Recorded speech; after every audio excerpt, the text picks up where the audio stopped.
بسم الله والحمد لله والصلاة والسلام على رسول الله.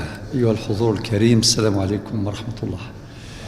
شيخنا الفاضل، رفع الله قدرك ورفع الله قدر الجميع، ونسأل الله لكم ولنا جميعا حسن الخاتمة، وأن يلهمنا جميعا السداد في الرأي والتوفيق في العمل. نسأل الله أن يلهمنا السداد في الرأي والتوفيق في العمل.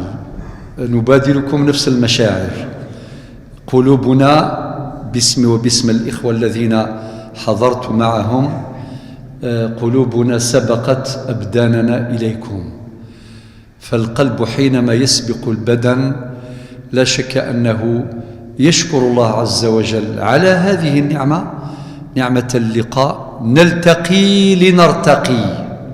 نسأل الله دوام النعم وتمامها. الحديث عن الصلح والأسرة كلمتان كل منهما لها أثر في الطرف الآخر. الأسرة هي النواة الأولى في بناء المجتمع، والمجتمع يكون قويا متماسكا إذا كانت الأسرة قوية متماسكة، لأن المجتمع يتشكل من مجموع الأسر، وإذا كانت لا سمح الله هذه الأسرة مهزوزة ضعيفة يكون المجتمع كذلك، فالنتيجة حتمية. من أجل إبراز قيمة الأسرة نعلم جميعا من باب التذكير، نبي الله صلى الله عليه وسلم حينما رجع من غار حراء بعد نزول الآيات الأولى اقرأ باسم ربك، رجع إلى بيته. كلكم يعلم ماذا كان يقول للسيدة خديجة: زملوني زملوني لقد خشيت على نفسي. أراد الله عز وجل أن يهيئ الأسرة التي تستقبل الوحي الطاهر بدءا من الخطوة الأولى. خايف، قالوا زملوني زملوني لقد خشيت على نفسي. فكما قالت السيدة خديجة رضي الله عنها: كلا والله لا يخزيك الله أبدا. لاحظوا معي قيمة الكلمة التي تزرع الأمل، الكلمة التي تزرع القوة وتبعث الأمل الذي يدفع إلى العمل. كلا والله لا يخزيك الله أبدا، ربي ما يخليكش. ثم ذكرت جملة من خصاله: إنك لتصل الرحم. وصلة الرحم هذه أداة من أدوات حفظ الأرحام، حفظ وشائج الأسر. إنك لتصل الرحم وتحمل الكل وتكسب المعدوم وتعين على النوائب بالحق أو تعين على النوائب بالدهر، إلى غير ذلك من الخصال الجليلة الجميلة التي كانت لصيقة بالنبي صلى الله عليه وسلم. محال ربي سبحانه يتخلى عليه. هذا الأمل، هذه القوة التي وردت في هذه الألفاظ التي نطقت بها أمنا خديجة رضي الله عنها. نفهم بأن موضوع الأسرة موضوع مهم في الإسلام، وجاءت النصوص التترى تبين تحدد وتضع سياجا منيعا يحفظ الأسرة أمام جميع التحديات والعقبات والهزات والزلازل التي ستواجهها في يوم من الأيام. لذلك أعالج هذا الموضوع من خلال نقطتين: الحديث عن التدابير الوقائية، والنقطة الثانية بيان التدابير والإجراءات العلاجية. ثم نأتي الخاتمة ونترك لكم المجال للحوار. باختصار، الأسرة إذن هي اللبنة الأساس في بناء المجتمع، كلكم يعلم ذلك. من المقومات ومن التدابير الوقائية لحفظ الأسرة ما يلي: تسمية عقد الزواج الذي به تتأسس الأسرة بالميثاق، وما وردت كلمة الميثاق إلا في موضعين: في موضع النبوة وفي موضع الزواج. ما يعنينا الآن الآية رقم 21 من سورة النساء: وأخذنا منكم ميثاقا غليظا. من هنا المنطلق. إذن تأسيس الأسرة يبدأ من هنا. ربنا عز وجل لم يسمي هذا العقد عقد زواج وفقط، لا، فهو عقد من العقود. ربنا قال في أوائل المائدة: يا أيها الذين آمنوا أوفوا بالعقود. ولكن هذا العقد بالذات سماه الله ميثاقا غليظا، مع هذا الوصف المرافق. ماذا نفهم؟ هذا أكبر مقوم حافظ للأسرة، داعم لها، يجعلها تثبت أمام جميع الزلازل التي تواجهها.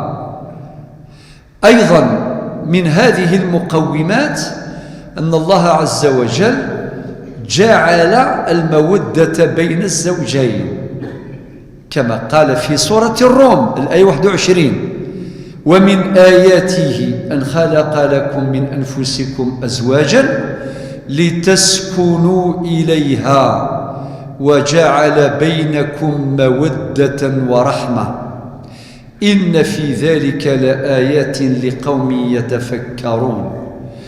المودة والرحمة ركيزتان مهمتان ضامنتان لاستقرار الأسرة: المودة والرحمة.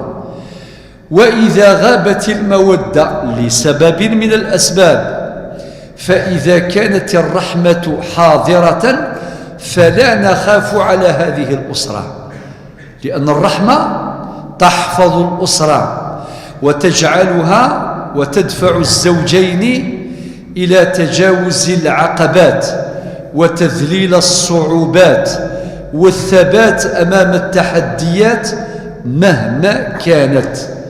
إذن هذا وحي كريم، مودة ورحمة. بعدين قال: إن في ذلك لآيات لقوم يتفكرون.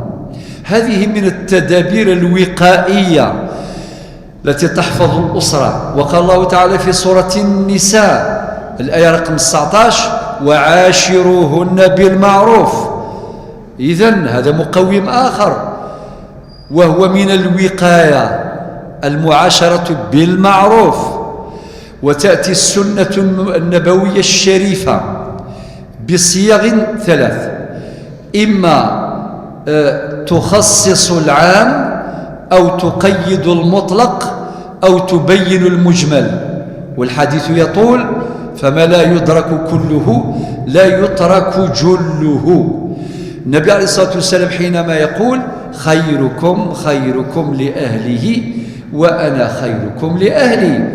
إذن ميزان الخيرية تجلى في هذا الحديث، ميزان معيار الخيرية واضح: خيركم خيركم لأهله وأنا خيركم لأهلي.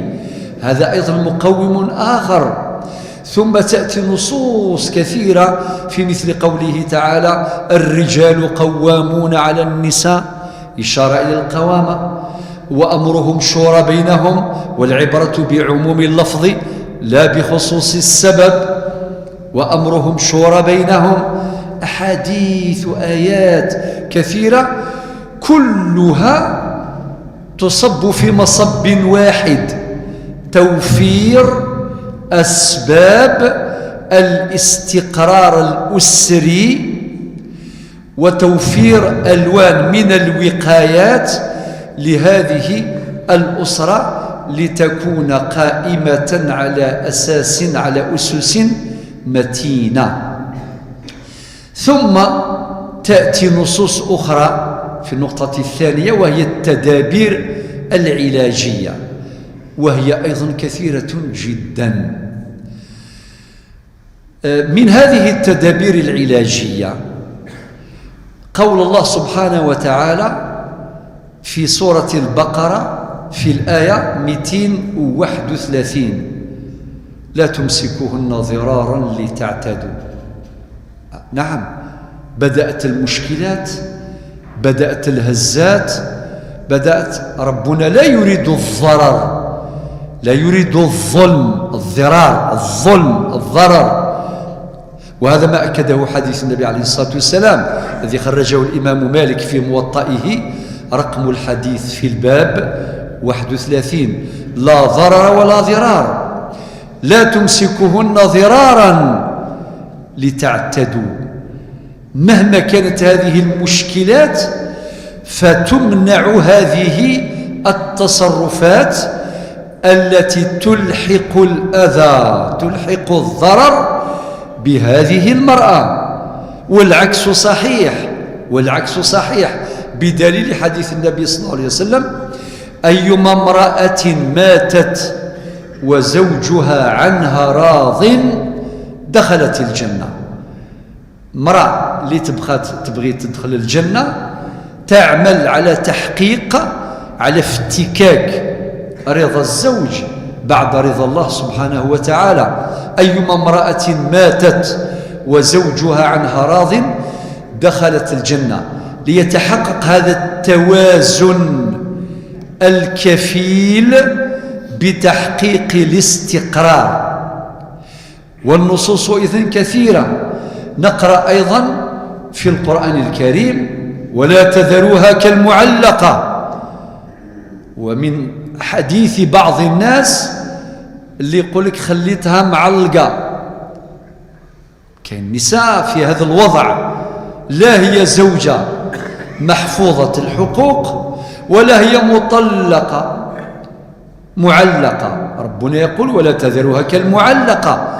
هذه المرأة لها كرامة لابد أن تحفظ، وهذه الكرامة ثابتة بآدميتها ومتصلة بها، لقوله تعالى في سورة الإسراء في الآية رقم 70: ربنا يقول: ولقد كرمنا بني آدم. فكرامة الإنسان في آدميته. ثم تأتي نصوص أخرى ترافق: حصل خلاف بين الزوجين، مهما كانت طبيعة الخلاف يتحاوران، فالحوار إذا تحقق معه العمار، وإذا غاب الحوار قد يأتي الدمار لا سمح الله. إما حوار إما دمار، حوار عمار أو دمار. القرآن يدعونا والسنة تدعونا إلى التحاور بين الزوجين لإيجاد حل علاجي لأية مشكلة تقع. وأرشدنا إلى خلق التغافل. ألم يقل النبي عليه الصلاة والسلام: لا يفرق مؤمن مؤمنة إن كره منها خلقا رضي منها آخر. شوف المنهج النبوي السديد: إن كره منها خلقا رضي منها آخر. مرة أخرى يأتي القرآن فيؤكد على هذا المعنى في سورة البقرة الآية 237: ولا تنسوا الفضل بينكم. ولا تنسوا الفضل بينكم. الخطاب للجميع، لا ينسى الرجال فضل النساء ولا النساء فضل الرجال، سواء أثناء قيام الحياة الزوجية، بل حتى ولو لا سمح الله حصل الفراق بينهما، فالقرآن يرافق هذه الأسرة حتى بعد الفراق. تأتي هذه الآية 237 بعد الحديث عن أحكام الطلاق والخلع مثلا في المادة في الآية 229 قبلها الطلاق مرتان فإمساك بمعروف وتسريح بإحسان إلى آخر الأحكام التي لا مثيل لها في دنيا الناس، لا نجدها لا في الحضارات السابقة ولا في الفلسفة القديمة على وجه القطع واليقين. الذي نطق بما استمعتم إليه هو وحي طاهر من رب رحيم، ألا يعلم من خلق وهو اللطيف الخبير. إذن من الحلول العلاجية المقررة في القرآن الكريم التحكيم العائلي في الآية 35 من سورة النساء. إذا عجز الزوجان عن إيجاد الحلول العلاجية للمشكلات الطارئة ربنا يرشد هذه الأسرة إلى، طبعا هناك حلول أخرى بين الزوجين، الموعظة الحسنة إلى آخر، كل ذلك معلوم في القرآن الكريم، ولكن أتجاوز بعض الحلول لآتي إلى حل فعال مهم، حل علاجي، تدبير علاجي. التحكيم العائلي الآية 35 من سورة النساء: فابعثوا حكما من أهله وحكما من أهلها إن يريد إصلاحا يوفق الله بينهما. أو ربي راه يقول يجي حكم مختار من قبل الزوج ومن قبل الزوجة ويتلاقاو إن يريد إصلاحا. الجميع مقصود بهذه الآية. ربنا هنا يتدخل بقدرته وهو القادر على تغيير أي شيء، إنما أمره إذا أراد شيئا أن يقول له كن فيكون. سورة ياسين الآية 82. وكأن الله يقول لنا اجتهدوا في تحقيق ما تقدرون عليه ثم توقفوا، الله قادر على أن يحقق لكم ما لا تستطيعون. فإذا اجتهدنا في تحقيق ما نستطيع حقق الله لنا ما لا نستطيع. إن قلوب بني آدم بين أصبعين من أصابع الرحمن. فابعثوا حكما من أهله وحكما من أهلها إن يريد إصلاحا يوفق الله بينهما. الآية 35 نربطها بالآية 65 من سورة النساء التي تخاطب الجميع سواء في نزاع أسري أو في نزاع اجتماعي أو اقتصادي تجاري استثماري مالي عقاري، مهما كانت طبيعة النزاع، لأن لفظ شجرة الوارد في هذه الآية في أصله اللغوي بالرجوع إلى لسان العرب وإلى معجم العين للخليل بن أحمد الفراهيدي وإلى الآجرمية ثجرمث ذي ثعراف ذي اللغة العربية، كل هذه المراجع اللغوية. وعند سدنة اللغة الجميع يؤكد أن كلمة شجرة جاء من الشجر، التشاجر، الشجرة يعني الأغصان حينما تجتمع وتلتقي. فربنا يقول في الآية 65 من سورة النساء: فلا وربك لا يؤمنون. إذن هذه الآية تخاطب الجميع، تخاطب الزوج والزوجة والحكمين، وتخاطب الجميع، كل من يتصدى للقضاء أو للتحكيم الاربيتراج أو للوساطة لا ميدياسيون أو للصلح أو للقضاء. الخطاب للجميع، هذا قرآن كريم.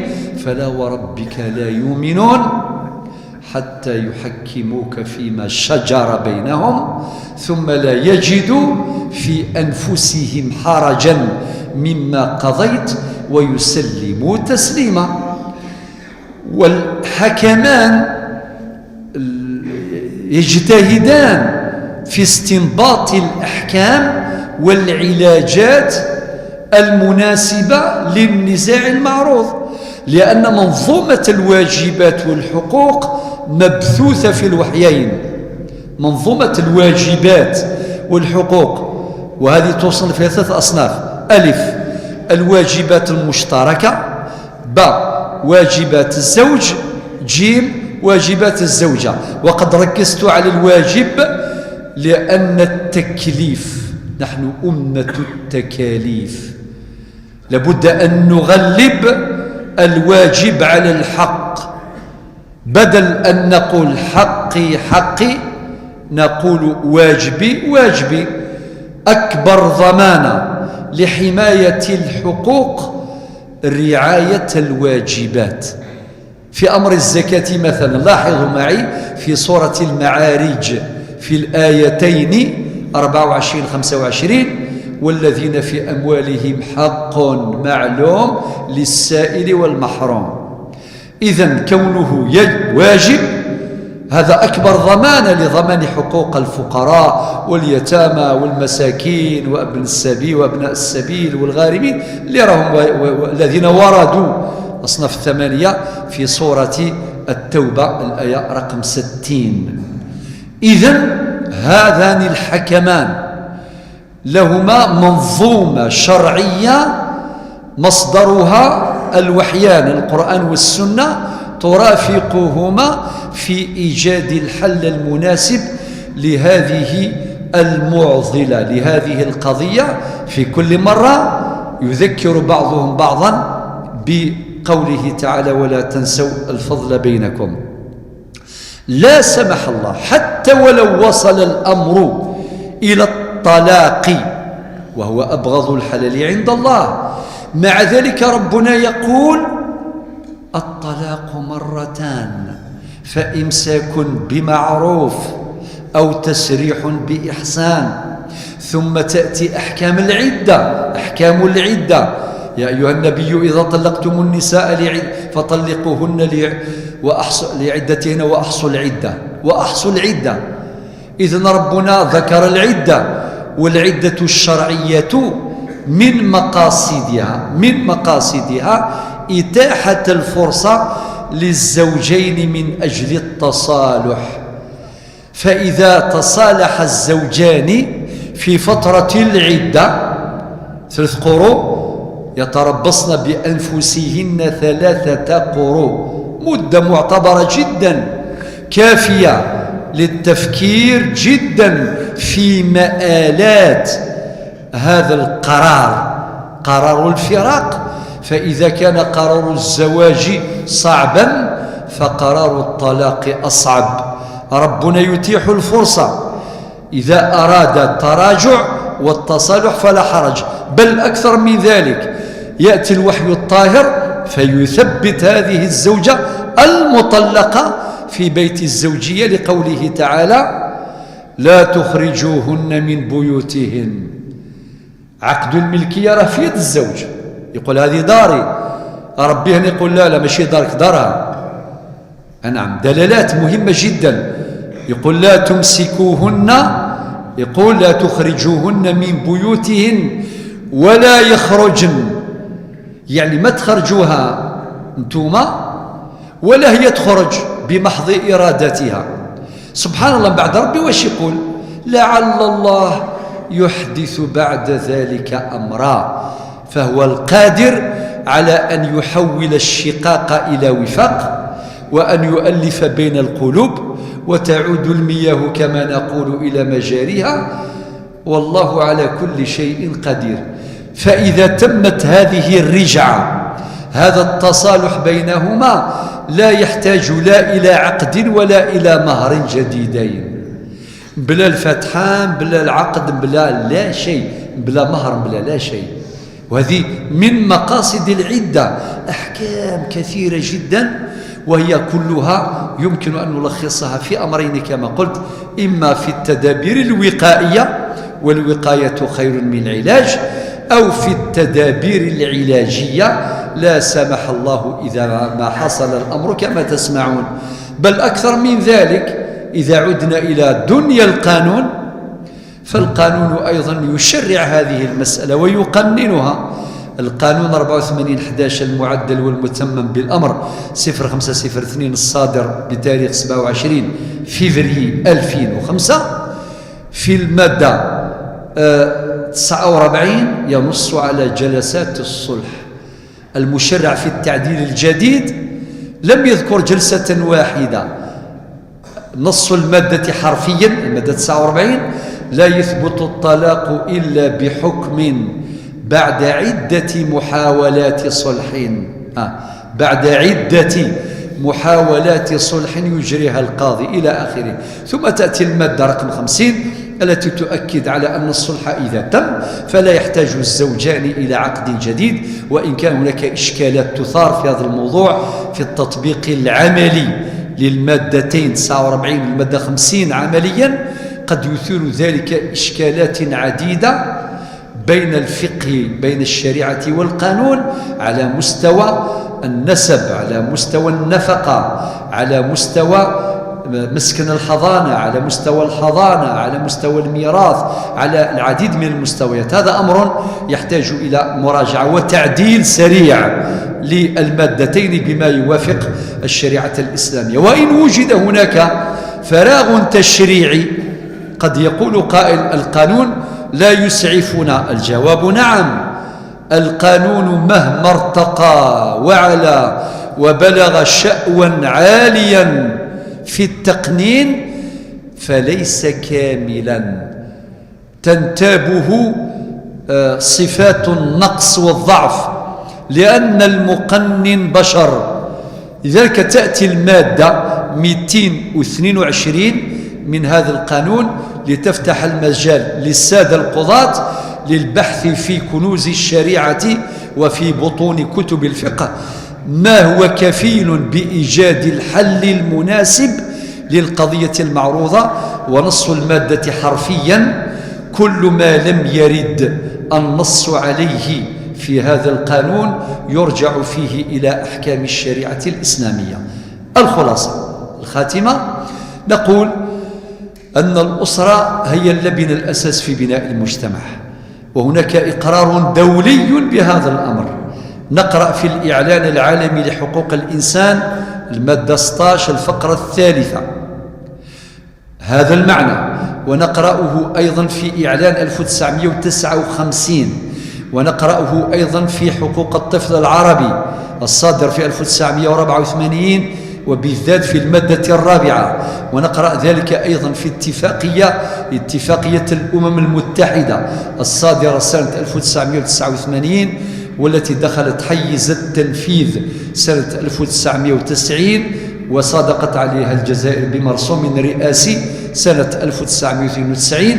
أقول هناك اعتراف دولي على مستوى المنظومة القانونية الدولية بقوة أحكام الشريعة الإسلامية، بل نجد إشارات كثيرة جدا، ولكن تشير هذه المواثيق لا إلى الشريعة بل تشير بهذا المصطلح القانون الإسلامي.